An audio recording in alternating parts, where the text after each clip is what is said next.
गिर सकता है और हर व्यक्ति गिरने के बाद मरता नहीं, हर व्यक्ति मरता नहीं। इसलिए अपन जाकर प्रयास करते हैं कि कैसा है, सब तरह से ठीक है और गिर गया तो उसको आप सांत्वना देंगे, उसको बैठाएंगे, पानी पिलाएंगे, सब करेंगे और सहायता के लिए अगर संभव हो तो सहायता के लिए बुलाइए और नहीं तो सहायता के लिए बुलाने की जरूरत नहीं है। अगर ठीक है कभी कभी जो पीला शरीर पड़ता है वो साफ का कारण पड़ता है,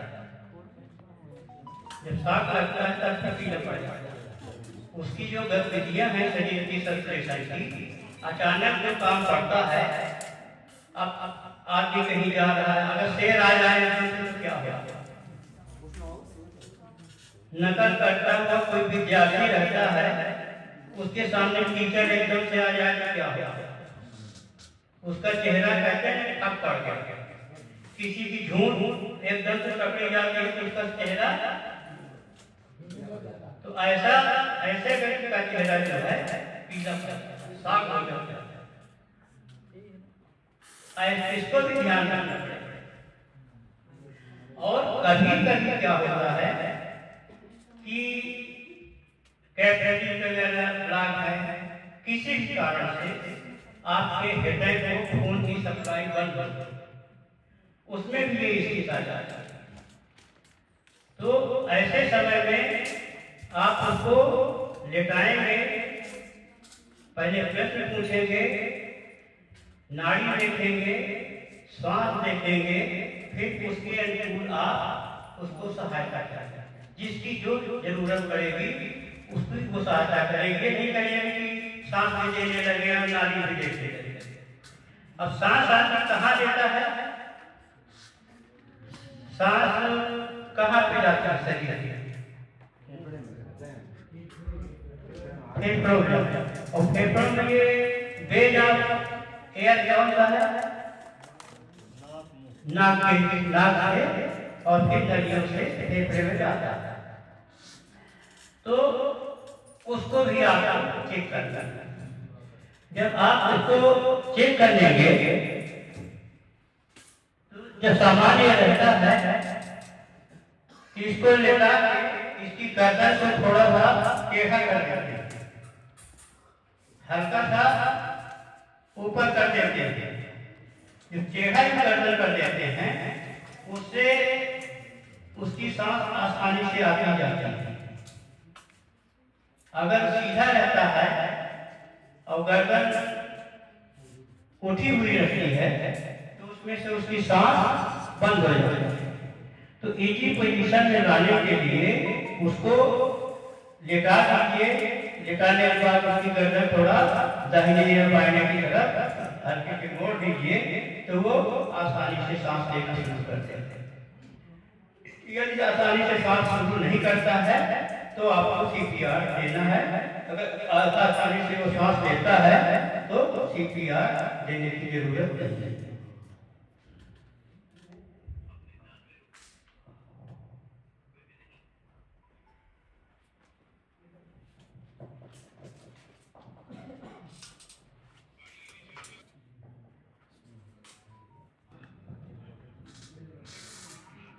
हमको बोलने की आदत है थोड़ा सा, अब आपको बताना पड़ेगा कि हम कहाँ पे बोल रहे हैं।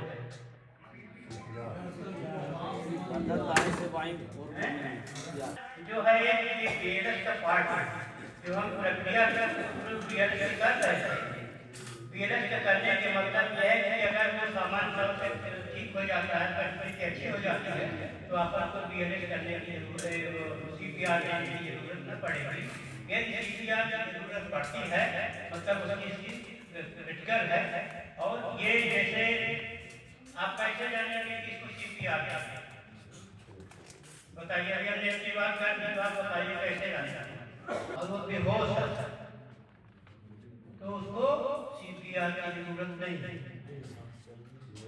ये जो बेहोश है और उसकी सांस नहीं चल रही है तो उसको जरूरत है। यदि वो व्यक्ति बेहोश है और सांस रुक रुक के चल जाए तो भी उसको CPR कहते हैं। ऐसी परिस्थिति में हम उसको CPR होता है कार्डियोपल्मोनरी रिससटेशन, CPR। CP में दो शब्द हैं, C और P। C फॉर सर्कुलेशन और P फॉर, अभी आपने बताया P फॉर पल्मोनरी। पल्मोनरी से मतलब रिलेशन सांस से और C से मतलब है ब्लड।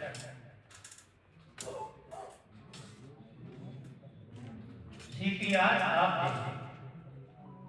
CPR करने के लिए हम बच्चा हो या मेल हो या फीमेल हो, सबका हार्ट एक ही जगह होता है और सबको एक ही तरह से CPR किया जाता है। इसमें कोई संकोच नहीं करना है कि लेडीज है, बच्चा है या क्या है। आपको CPR वहीं पे देना, एक ही जगह। अब आप ये बताइए कि हार्ट कहाँ हो सकता है? Left hand side. और आप कोई मतलब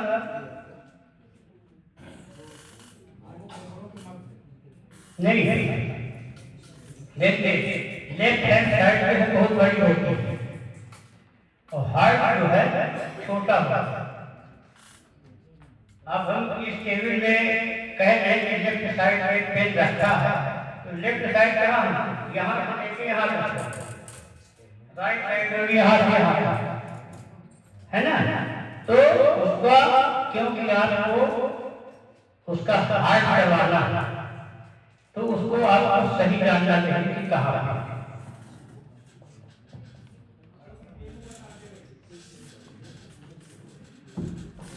देखिए ये जल्दी से आपको बताएंगे कि तीन चीज है। तीन से काटने देखा है कैसे आपको, ये दोनों निपिल है, निपिल से काटने देखा है सब चीज। जहाँ पे मिलेगा वहीं पे हार्ट। हार्ट जो है एक्चुअली होता है मिडिल, पर टू थर्ड जो है लेफ्ट साइड में झुका होता है, इसलिए आप सामान्य भाषा में उसको कहते हैं कि लेफ्ट हैंड।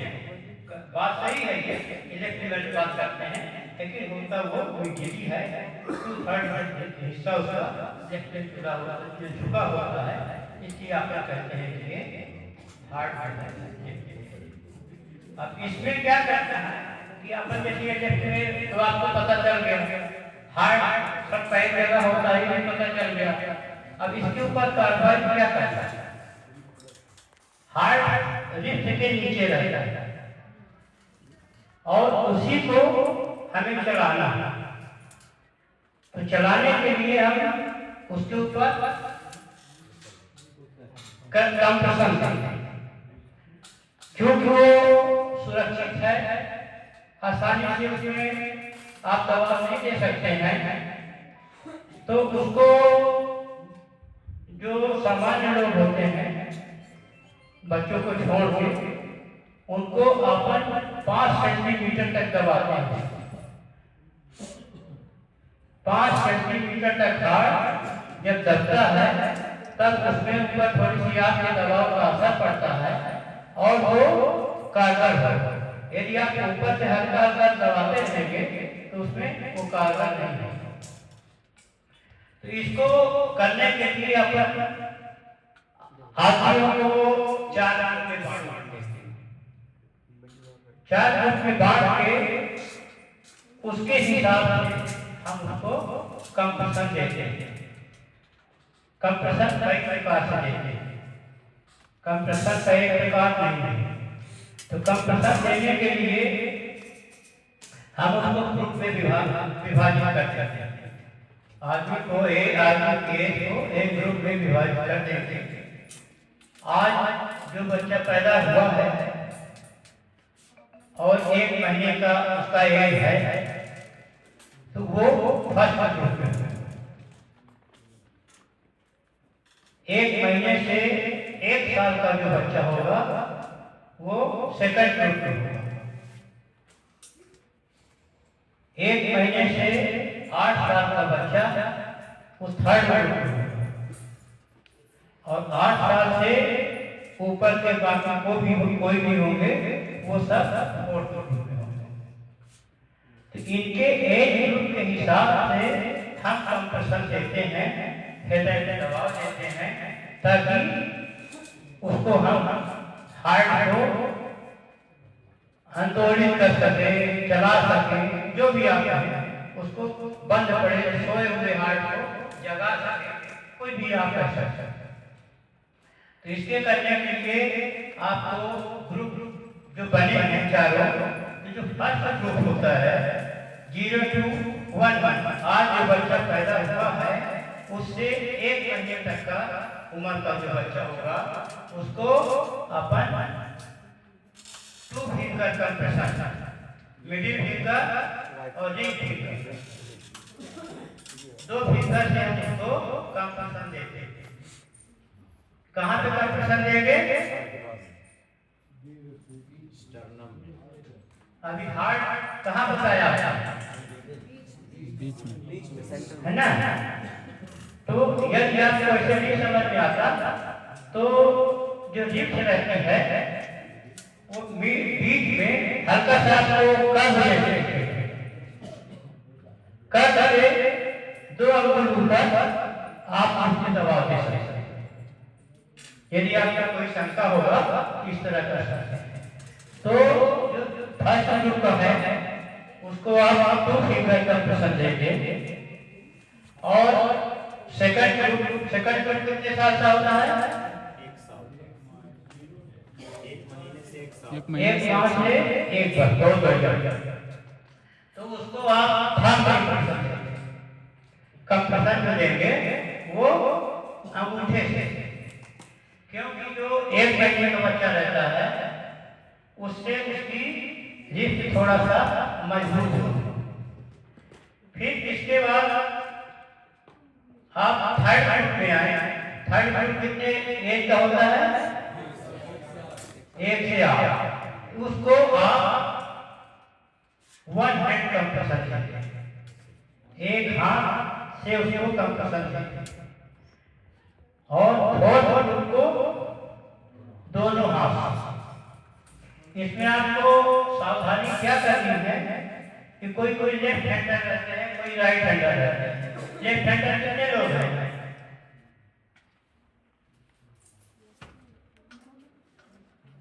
एक है बस। अच्छा 2 3 इतने लोग। आप तो लेफ्ट हैंडर नहीं है, नहीं है? लेफ्ट हैंडर है तो राइट क्यों उठाएगा? खाट से उठता है, जिसका हाथ जो चलता है ना वो वही वाला हाथ खाट से उठाता है। अभी कोई खाने के लिए आ जाए खाट से पहले उसके हाथ बढ़ेगा, है ना? इसीलिए हमने कहा कि आप लेफ्ट हैंडर नहीं है। चलिए कोई बात नहीं। तो लेफ्ट हैंड, ये लेफ्ट हैंड जो रहेगा उसको नीचे आप करेंगी, उसके ऊपर राइट हैंड, और जो राइट हैंडर है उनका राइट हैंड लेफ्ट हैंड ऊपर उंगली के बीच में फंसाएं इस तरह।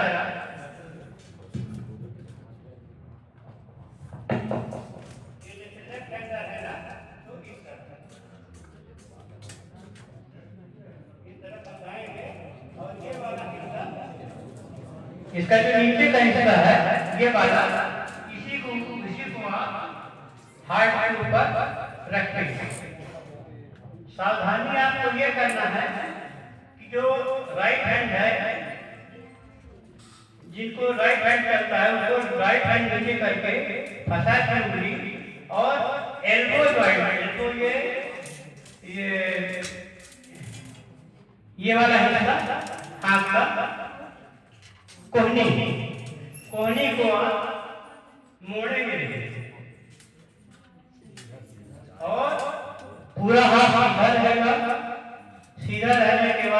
उसको कंप्रेशन देंगे। जो कंप्रेशन देंगे उसमें दो तरह से रहता है। एक तो जो छोटे बच्चे रहते हैं, 1 साल 1 महीने ये वाले जो बच्चे रहते हैं, इनको आप कंप्रेशन देंगे। 1 महीने से और 0 वाला जो बच्चा रहता है, इसको आप कंप्रेशन देंगे 5 कंप्रेशन और 1 रेस्टोवीट। अभी रेस्टोवीट के बारे में बात करते हैं। रेस्टोवीट देंगे तो रेस्टोवीट जब देंगे उसको, जब रेस्टोवीट देंगे तो उसमें सावधानी रखनी पड़ेगी। सावधानी क्या रखेंगे? अभी डॉक्टर महेंद्र साहब आए हैं, उनका स्वागत है। सावधानी हैंड में क्या करेंगे कि हाथ सीधा होगा, कोई नीचे मुड़ेगा नहीं। और जैसा हमने शुरू में आपको बताया है, आप घुटनों के बल बैठेंगे, थोड़ा सा कंधा अपना आगे झुका जाएगा, थोड़ी देर में बता भी देंगे। कंधा सामने की ओर रहेगा और पूरी ताकत कि आप 5 सेंटीमीटर तक रिस्ट को अंदर कर सकें, इतना आपको उसके ऊपर दबाव देना है। अब ये जो दबाव देंगे, आप लोग सब जानते हो, इस विषय में पढ़ेंगे ये कितने बार हार्ट चलता है, कितने स्पीड से चलता है ना, ये सब आपको नेट पे देखिए, किताबों में देखिए, कुछ बातें आपको सरल। अगर उसको देखें तो आप पता हमारे टॉपिक से पूरा जुड़ जाए। तो आप उसको कंप्रेशन देंगे, स्पीड आती रहेगी 100 स्पीड देंगे। अभी हमने शुरू में बात किया था कि 2 व्यक्ति होंगे तो एक व्यक्ति कंप्रेशन देगा, दूसरा व्यक्ति रेस्टोवीट देगा। रेस्टोवीट का मतलब क्या है?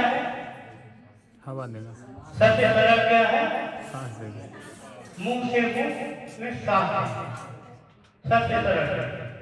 देखिए इसमें है बहुत चीजें, पर वो सब चीजें हॉस्पिटल में होगी, किसी क्लिनिक में होगी, डिफिब्रिलेटर वगैरह है, इलेक्ट्रिक का है, एम्बुलेंस है, तो बहुत चीजें हैं। पर आप कहीं जा रहे हैं, स्कूल में है, अभी इसी समय कोई ऐसी घटना हो जाए तो ऐसे में कहाँ पर ये सब देखेंगे एम्बुलेंस, है ना? तो ऐसे समय में आपको विदाउट इक्विपमेंट ये काम करना है।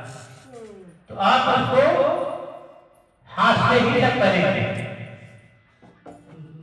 हाथ से जैसे कंप्रेशन आपने दे दिया, किसी मशीन की जरूरत नहीं है। मुंह से सांस लेना है, इसमें किसी मशीन की जरूरत नहीं है। अब इसमें जब सांस लेंगे तो 2-3 सावधानी बरतना पड़ेगा। एक तो उसका मुंह थोड़ा सा झुका रहेगा, गर्दन जंघे बाएं थोड़ा सा रहेगा। जिस व्यक्ति को आप देंगे उसके मत्थे में हाथ लगाएंगे और एक उसके चीन में लगाएंगे, तो फिर इसके बाद दे सकते हैं। मुंह से कम लगाएगा, मुंह उसका मुंह आपके मुंह से पूरा अंदर लगाएगा। इसके बाद आपको सांस देंगे। जब आप उसको सांस दे रहे होंगे तब आपकी नजर उसके सीने में होगी। इस तरह से आप बैठेंगे कि आपकी नजर उसके सीने में होगी और मुंह से आप सांस देंगे। जो आपका मुंह होगा उसके मुंह पे चारों तरफ से घेर के रखेगा। जब आप उसको सांस देने से गुब्बारा होता है, गुब्बारा में हवा थोड़ा सा उड़ता है, हवा निकल जाती है, फिर पचक जाता है।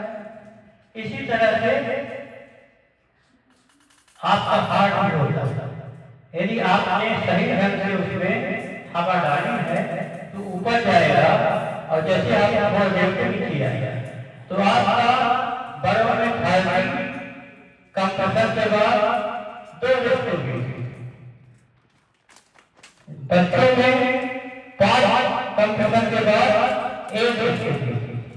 लगातार इसकी प्रक्रिया जो चलेगी इसमें गैप नहीं देना, लगातार देना है। ये 2 लोगों की बात की थी, जो पहला व्यक्ति रहेगा वो कंप्रेशन देगा और दूसरा व्यक्ति रेस्टोरेट देगा। इससे क्या होगा कि आपका काम आसान होगा। ये जैसे हम लोग ये साधारण से बात कर रहे हैं, ये बात इतनी सरल नहीं है। किसी का बोल दबाना, बोल के डॉक्टर यहाँ बैठे तो और बता देंगे, बोल दबाना आसान नहीं है। आप कंप्रेशन जो देंगे तो बड़ी ताकत से देंगे, पूरा हाथ सीधा रख के देंगे, घुटनों के बल बैठ के देंगे, थोड़ा सा कंधा ऊपर झुका होगा ऐसा देंगे, और नंबर उसका कितना रहेगा 30, लेकिन स्पीड क्या रहेगी 100। ये क्लियर है कि नहीं? 30 नंबर देना और 100 की स्पीड क्लियर है आप लोगों को? नहीं है?